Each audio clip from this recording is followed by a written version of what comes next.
very strong and smart point, saying he's not actually against the rules themselves, because there is content that falls within them that should be taken down. But he notes that there are huge problems with uneven enforcement, communication, and YouTube's review process. I'll also link to that video down below because he makes some great points and suggestions. However, it should be noted that Markiplier and Critical were both clear in saying that their YouTube partner contacts are great, but have to fight so hard for them when it shouldn't be that difficult. Also, to insert myself into the story in the smallest way, that is incredibly accurate. I don't know who their contacts are, but that's the exact same situation I feel with mine. Though even having to deal with those stresses and struggles, we're lucky and fortunate to have those contacts. But the next thing we see with the situation is after the strike on Markiplier, a lot of people were surprised, including Critical, who tweeted, "I'm absolutely shocked YouTube is deciding to die on this hill, striking even the most wholesome creator on their site rather than admit it was a mistake in the first place." With that tweet blowing up with thousands of likes and retweets, both of the videos garnering millions of views, till we finally saw an update from YouTube. With Team YouTube writing on Twitter, "We're not going to die on this hill. You were right. After even further review, your video and others are back up and these strikes have been removed. This was an over-enforcement of our policies, especially with the added context commentary as you originally pointed out." You know, what followed is you had Mark and Critical both saying they appreciated the reversal. Critical adding that he hopes we can all have more open dialogue about issues like this in the future. Also uploading another video to YouTube recapping everything that happened, thanking everyone for their support. But still, there were a number of people concerned by this whole ordeal. You know, because while things worked out for these very large creators, you also have people noting that smaller creators don't usually get this type of resolution. They don't have the voice, the ability, the contacts. And I will say, I'm very happy that everything got resolved here, but I understand why this receives so much attention and outrage. Or we can all hope that this situation sparked change within YouTube, that they're more aware of these issues. But what I'll say, as a creator on this platform for 14 years now,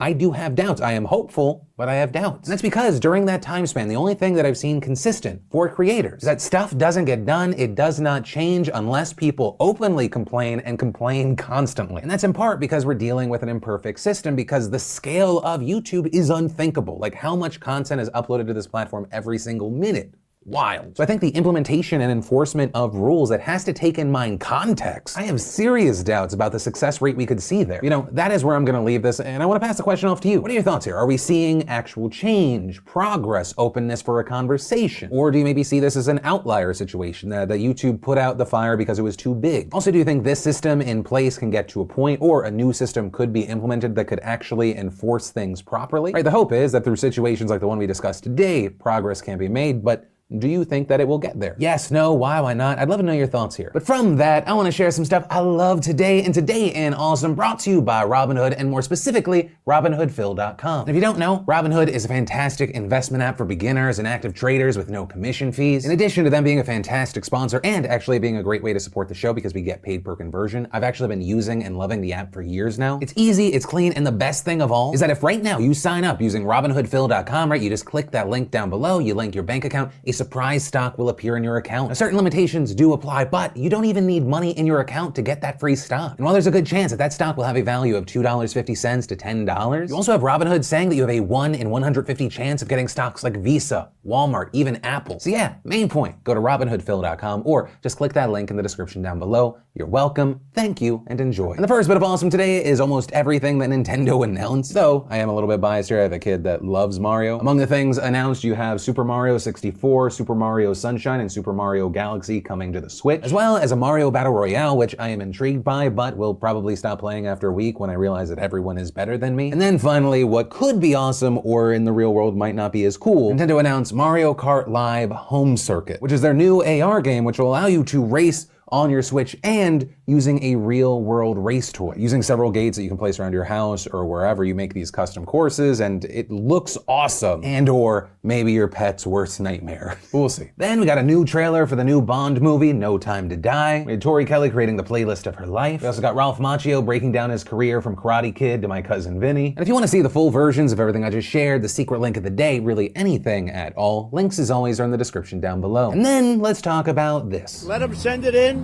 and let them go vote. And if their system's as good as they say it is, then obviously they won't be able to vote.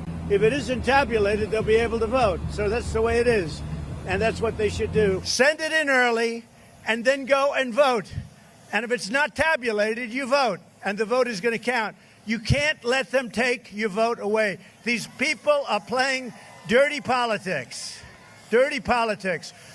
So if you have an absentee ballot, or as I call it, a solicited ballot, you send it in. But I would check it in any event. I would go and follow it and go vote. I feel a little crazy even having to say this. Just so we're on the same page here and there is no confusion, it is illegal to vote twice. And in North Carolina, where Trump was encouraging voters to do this, it is a felony. Right? And while you have some supporters of the president saying, well, he's just telling people to double check and ensure that their vote was counted because these systems are going to be overwhelmed. You also have others saying, no, he is telling people to willfully try and vote twice. That is the president of the United States encouraging his supporters in North Carolina to commit a felony. Right? You have a president who has spent how many months trying to undermine and take away any trust in mail-in voting results, now seemingly trying to create the fraud that he baselessly claimed already existed for the other side, or at the very least, and I think this is more likely, just adding further chaos to November 3rd. By having people do both, you're leading to longer in-person lines for people who don't need to vote a second time. Also, with the longer lines and more people in person unnecessarily, you potentially lead to further spread of COVID. So that's why this morning we saw the North Carolina State Board of Elections pushing back against Trump's claims and trying to do some damage control. When you visit their site now, there is a big banner that says double voting is illegal. And when you click on that, it takes you to a statement from the board's executive director that reiterates that voting twice is illegal and a Class 1 felony in the state, and adding attempting to vote twice in an election or soliciting someone to do so also is a violation of North Carolina law, with the statement going on to say that there are numerous checks in place that prevent double voting. Also noting that the state board conducts audits after each election that would detect if someone tries to vote more than once in an election. So if someone tried to get around the system, their ballot would be found and not counted. And in addition to the audit, the board also has a team that investigates allegations of double voting, which are referred to prosecutors when warranted, with the statement then going on to list a number of ways for people who sent in absentee ballots to track them and make sure that they were counted. And finally concluding, the state board office strongly discourages people from showing up at the polls on election day to check whether their absentee ballot was counted. That is not necessary, and it would lead to longer lines and the possibility of spreading COVID-19. And one of the things that's frustrating about the situation is the president and the people around him know what he's doing. They know that telling people to vote by mail and then go in person at the very least, it's just going to add to the chaos. And if people actually wanted to double check if their ballot was accepted and they weren't just double checking, there are several ways that people can do so from the comfort of their home that the North Carolina State Board of Elections even outlines in that same statement from before. You can check your voter record at the state board's voter search tool to find out whether your ballot was accepted by your county board of elections. In North Carolina, you can also sign up for Ballot Tracks when it launches in the next few days to track your ballot through the system. It's a new service that will allow voters to track their ballot through the mail and confirm receipt by the county board of elections, noting that it's much like you can track your online order or pizza delivery, and also noting you can contact your county board of elections if you have questions about your ballot status. But just minutes after the Board of Elections shared that statement on their Twitter page, you had Trump posting a series of tweets directly contradicting their request that people use online resources rather than showing up in person, and saying pretty much exactly what he had said the day before, and telling people to try and vote twice to make sure their vote was counted. And here, a few hours later, we actually saw Twitter flagging that post, saying in their warning that the tweet violated the Twitter rules about civic and election integrity. And actually, around the same time that Twitter flagged those tweets, we also saw Facebook announcing that they'll be removing videos of Trump encouraging voters to vote twice, with a spokesperson telling Axios, "This video violates our policies prohibiting voter fraud, and we will remove it unless it is shared to correct the record." And actually, kind of good transition here, even though I'm now calling it out and thus making it less of a good transition, we should talk more about Facebook, because today, in addition to all of that, the company made a major announcement about steps that it's taken to protect the upcoming election. And those steps reportedly include not accepting new political ads in the week before the election, removing posts that use COVID-19 to discourage voting, adding an informational label to posts that seek to delegitimize the outcome of the election or voting methods, and adding a label to posts if a candidate attempts to declare victory before final results are in, as well as then redirecting Facebook users to official results. You had Facebook CEO Mark Zuckerberg releasing a statement further explaining these policies and the reasons behind them, writing, "This election is not going to be business as usual. We all have a responsibility to protect our democracy. That means helping people register and vote, clearing up confusion about how this election will work, and